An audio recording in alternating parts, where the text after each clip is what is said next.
Assalamualaikum warahmatullahi wabarakatuh. Alhamdulillahirabbil alamin. Adik-adik sekalian, kita lanjutkan perkuliahan kita selanjutnya. Kali ini saya ingin membahas masalah perumusan masalah. Sebetulnya yang saya hadapi menghadapi rekan-rekan yang adik-adik yang ngambil mata kuliah skripsi, seringkali problem pertama itu di awal itu udah pada keder semua. Nah, ternyata saya menemukan satu fakta, komentar beberapa ahli, dua diantaranya yang mengatakan begini.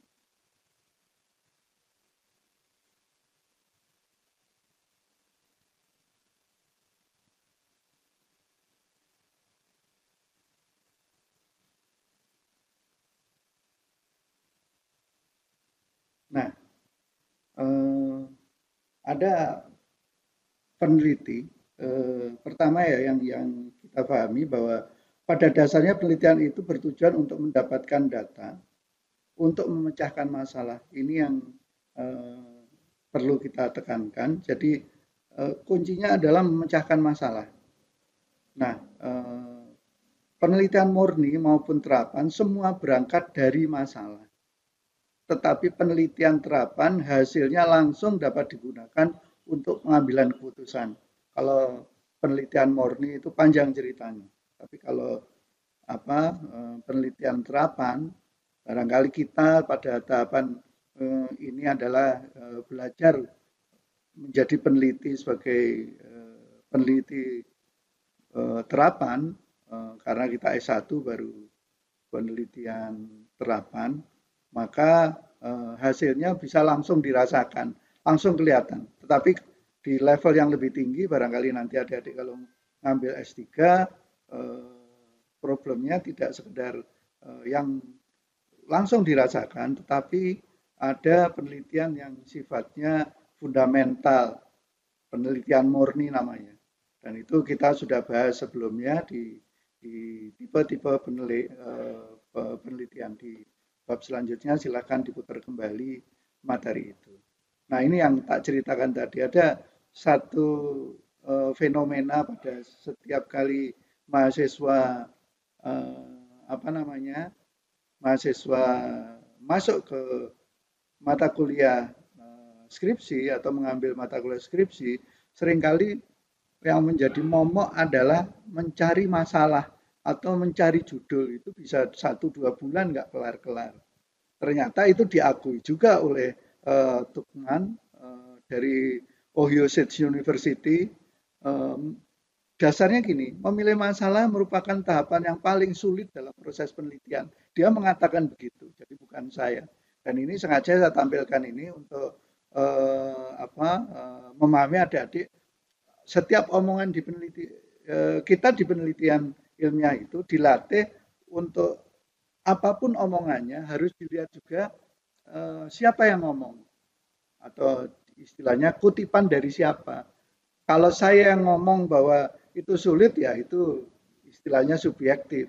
Tapi kalau udah yang ngomong udah pakar, udah mereka yang reputasinya luar biasa, ya mau tidak mau kita harus percaya. Nah, faktanya memang gejala yang kita kita ketahui di lapangan, barangkali adik-adik nanti pada semester 7 atau 8 mulai bingung mencari judul skripsi, itu ternyata hal yang wajar dihadapi juga oleh di dunia lain, bukan saja Indonesia tapi juga dunia. Dan ternyata juga itu eh, apa di dikuatkan juga dengan pendapatannya Profesor Sugiono. Dia mengatakan bahwa kalau pekerjaan penelitian itu 50% lebih sudah dianggap selesai kalau masalah itu sudah terdefinisikan.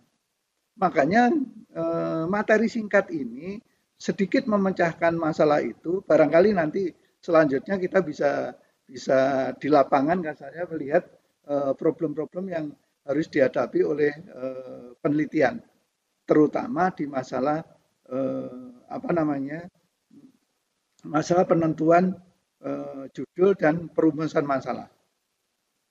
Oke, kita coba pertama lihat sebetulnya masalah itu apa sih? Nah, ini harus kita pahami dulu. Ini teori dasar ya. Kamu kalau kalau di dalam kehidupan ditanya, kamu punya masalah, pasti punya kan. Nah, sebetulnya masalah itu apa sih?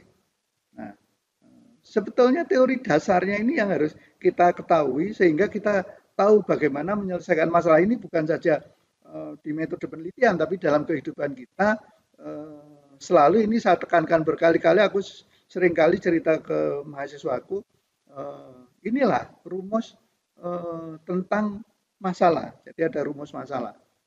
Jadi masalah itu hanya ada satu kemungkinan. Jadi pertama ada harapan yang tinggi, tapi kenyataannya tidak sebesar harapannya. Itu menjadi masalah. Sederhana kan? Jadi harapan tidak sesuai kenyataan.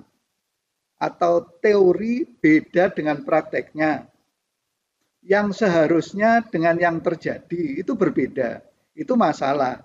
Saya sering diajak sama adik-adik mahasiswa untuk menjadi pemateri pada decision making atau pengambilan penyelesaian masalah, selalu saya tekankan sebetulnya sederhana kok memecahkan masalah itu. Pertama kenyataannya bisa mau naikkan sampai selevel sama dengan harapannya, atau harapannya mau turunin, tinggal itu aja kalau dalam kehidupan sehari-hari ya. Jadi kalau harapanmu terlalu tinggi, nah nanti bisa itu potensi menimbulkan satu masalah, problem gitu. Jadi solusinya adalah harapan harus diturunkan. Dalam konteks metode penelitian ini, tentu itu yang kita cari, ada perbedaan itu. Apa masalahnya? Nanti kita bahas selanjutnya. Ini contohnya nih ya, kalau adik-adik yang cewek pasti kenal lah namanya Jang Kyung ya. Saya sih nggak begitu kenal, tapi aku hanya searching aja kali cowok yang sekarang lagi digandrungi para cewek adalah ini. Ini harapanmu punya pacar ini misalkan. Nah, kalau kenyataannya bukan dia yang jadi yang naksir kamu karena cewek biasanya kan nunggu lamar cowok gitu kan.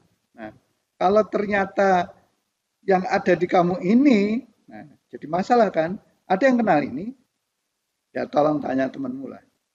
Nah, tinggal masalahnya tadi untuk menyelesaikan masalah, ya berarti kamu harus menurunkan harapanmu. Harapannya kayak ini, kenyataannya kayak yang tadi, ya itu berarti kamu tidak ada masalah. Oke, lanjut ya ke yang serius. Saya akan bahas tentang kisi-kisi menemukan masalah. Tidak ada tidak ada kata pasti, tapi ini sedikit beberapa kisi cara menemukan masalah. Pertama, menemukan masalah itu bisa didasarkan pada pengalaman lama dengan pengalaman baru akibat perubahan. Itu bisa menjadi masalah. Misalkan kalau manajemen ada manajemen yang tersentralisasi, semuanya tergantung bos. Sekarang misalkan manajemen itu menjadi terdesentralisasi atau didelegasikan di masing-masing manajer di bawahnya. Itu bisa menimbulkan masalah. Kemudian agak konkret juga lah ya, ada mesin ketik manual menjadi komputer, itu jadi masalah. Apakah itu bisa jadikan penelitian tema penelitian? Bisa, sangat bisa. Nanti kita coba contoh-contohnya. Kemudian kalkulator pedagang yang biasa adik-adik pakai yang adik-adik lihat di tukang-tukang di orang yang jualan lapak atau apa gitu ya. Nah, pedagang itu sekarang harus diganti dengan Excel. Tentu itu menjadi masalah karena ada pengalaman lama yang berbeda dengan pengalaman baru. Kemudian yang agak serius lagi, manajemen tanpa sistem informasi manajemen menjadi manajemen yang memakai sistem informasi manajemen. Tentu itu masalah juga. Saya nggak tahu apakah si akad kita sudah bagus.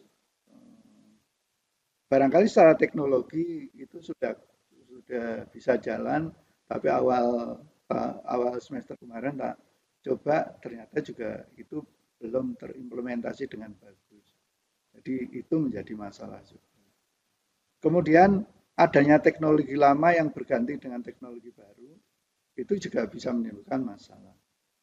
HP jadul menjadi smartphone itu jelas punya potensi masalah.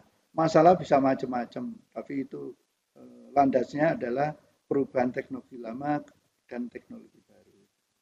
Kemudian rada konkret di teknologi informasi, bahasa pemrograman yang struktural menjadi bahasa pemrograman yang berbasis objek, itu juga menjadi masalah.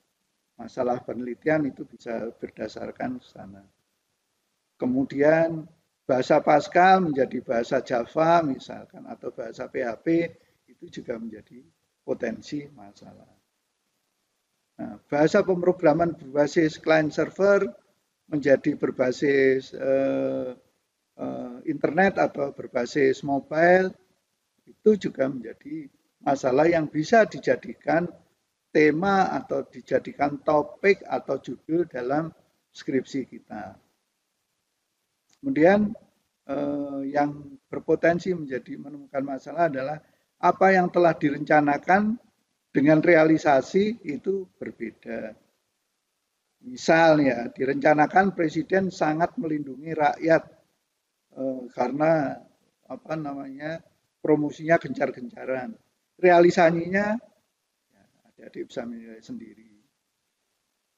Kemudian direncanakan membuat program komputer itu mudah. Barangkali adik-adik masuk ke Unival untuk teknik informatika karena melihat, waduh, pengen jadi programmer. Kemudian kenyataannya barangkali sekarang juga belum canggih-canggih banget membuat programnya. Itu juga menjadi masalah. Kemudian adanya pengaduan atau komplain. Jadi setiap unit organisasi atau instansi yang mapan sekarang ini kan ada customer service. Nah, itu semua keluhan biasanya muncul di situ.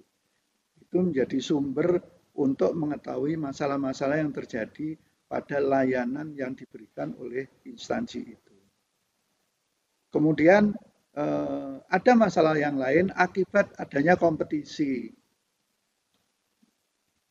Adik-adik barangkali nggak kenal ya, tapi di zamanku kira-kira 5-10 tahun yang lalu, HP itu yang dikenal tuh Nokia, Sony Ericsson, Motorola, itu pemain yang luar biasa besar untuk bisnis atau teknologi handphone.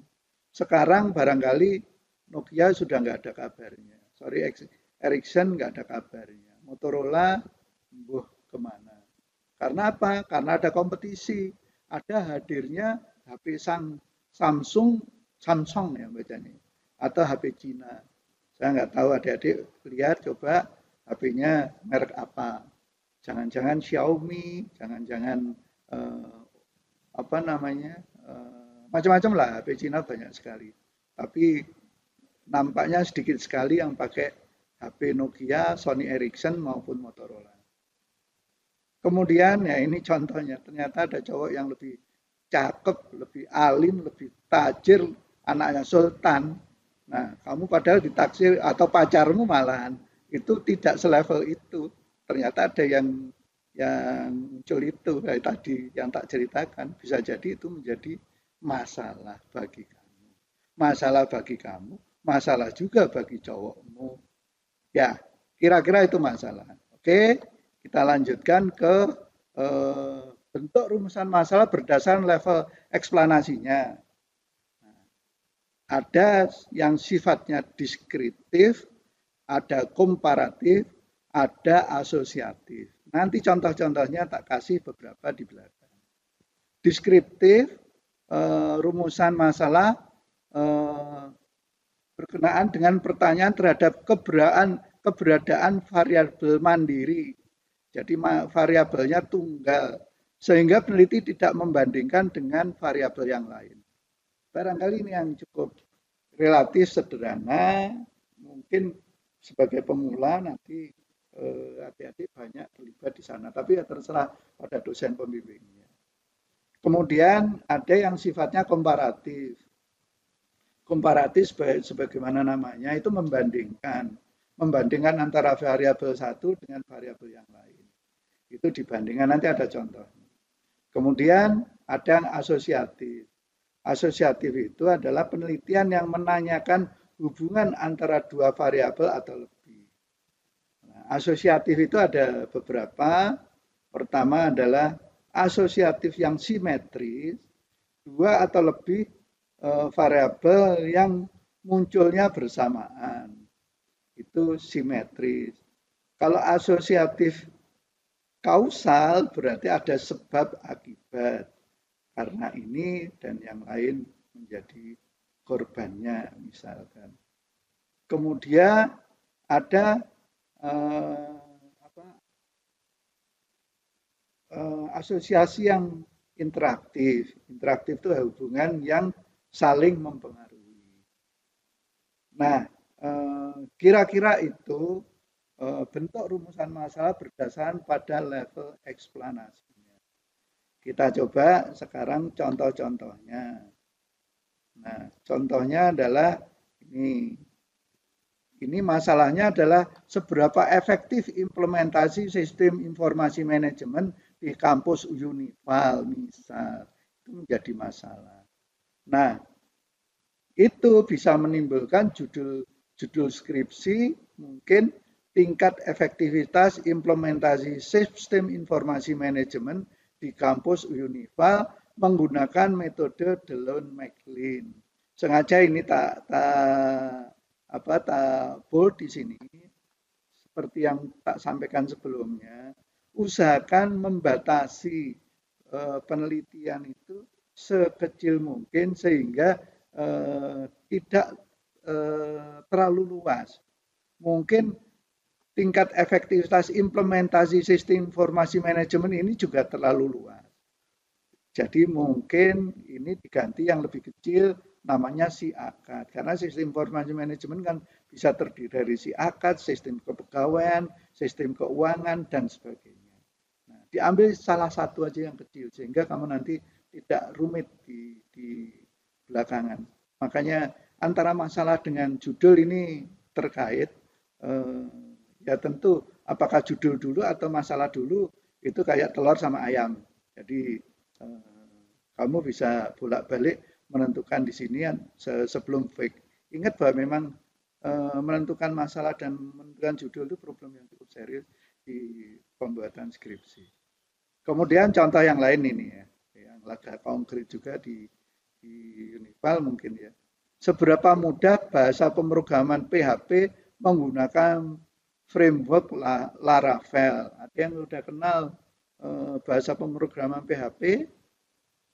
Ya, belajar lagi kalau belum. Ini lagi trendy, makanya ini tak pasang jadi contoh. Kemudian framework Laravel, ini juga salah satu teknologi untuk memudahkan pengerjaan program yang berbasiskan pada PHP.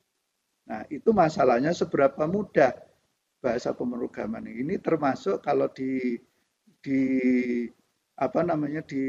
bentuk rumusan masalah berdasarkan level eksplanasi, dia termasuk dalam penelitian yang masalah yang deskriptif. Jadi cukup satu masalah yang enggak tergantung pada yang lain. Nah, dari sana bisa saja penelitian itu menjadi judulnya adalah atau skripsi adik-adik judulnya adalah pengembangan sistem absensi menggunakan bahasa pemrograman PHP di PT XYZ misalkan. Ini kan udah spesifik banget. Dan ini cukup sistem absensi doang, bukan sistem SDM. SDM gede banget, absensi bagian kecil dari sistem SDM. Jadi adik-adik ya memang harus tahu mana Banten, mana Cilegon, maksudnya mana tema besarnya dan mana tema yang kecil. Ini contoh yang lain. Ada masalah apakah bahasa pemrograman PHP menggunakan framework code igniter lebih disukai daripada framework PHP, fuel PHP oleh Mahasiswa Unival. Misal, ini aku pengen memberikan contoh yang sifatnya kedua tadi, yang komparatif. Jadi dibandingkan antara satu dengan yang lain. Nah, judul skripsinya bisa jadi menjadi studi banding pembuatan sistem perancangan keuangan kampus menggunakan bahasa pemrogram PHP dengan framework code igniter vs framework fuel PHP. Ini lebih rumit dari tadi kan, makanya tak sampaikan barangkali kamu nanti masih pada tahapan awal masih penelitian yang sifatnya deskriptif. Jadi cuma satu variabel. Kalau ini udah jadi dua variabel. Jadi code igniter sama framework fuel PHP. Tentu kamu berarti harus belajar dua-duanya dengan lebih serius. Lebih susah lah kasarnya. Nah, kemudian ada lagi apakah ketidaksukaan mahasiswa Unival pada HP Sony Ericsson berakibat pada akibat kecanggihan HP Samsung? Kenapa kamu nggak pakai Sony Ericsson? Apakah karena HP Samsung? Ini ya, contoh untuk saya ingin menunjukkan ada yang sifatnya asosiatif dan sifatnya asosiatif kausal. Jadi ada penyebab, ada akibat. Judulnya menjadi pengembangan sistem informasi lokasi untuk deteksi lokasi peduli lindungi misal menggunakan HP berbasis HP Sony Ericsson vs HP Samsung. Ini misal belum tentu benar, tapi ada korelasi, ada hubungan sebab akibat antara satu dengan yang lain. Oke, sederhana bukan untuk memahami tentang merumuskan satu masalah. Kalau itu sudah selesai, maka 50% penelitianmu sudah dianggap selesai. Maksudnya bukan dianggap selesai, tapi pekerjaan rumahnya lebih simpel daripada kalau judul belum adik-adik tentukan. Demikian, semoga bermanfaat. Assalamualaikum warahmatullahi wabarakatuh.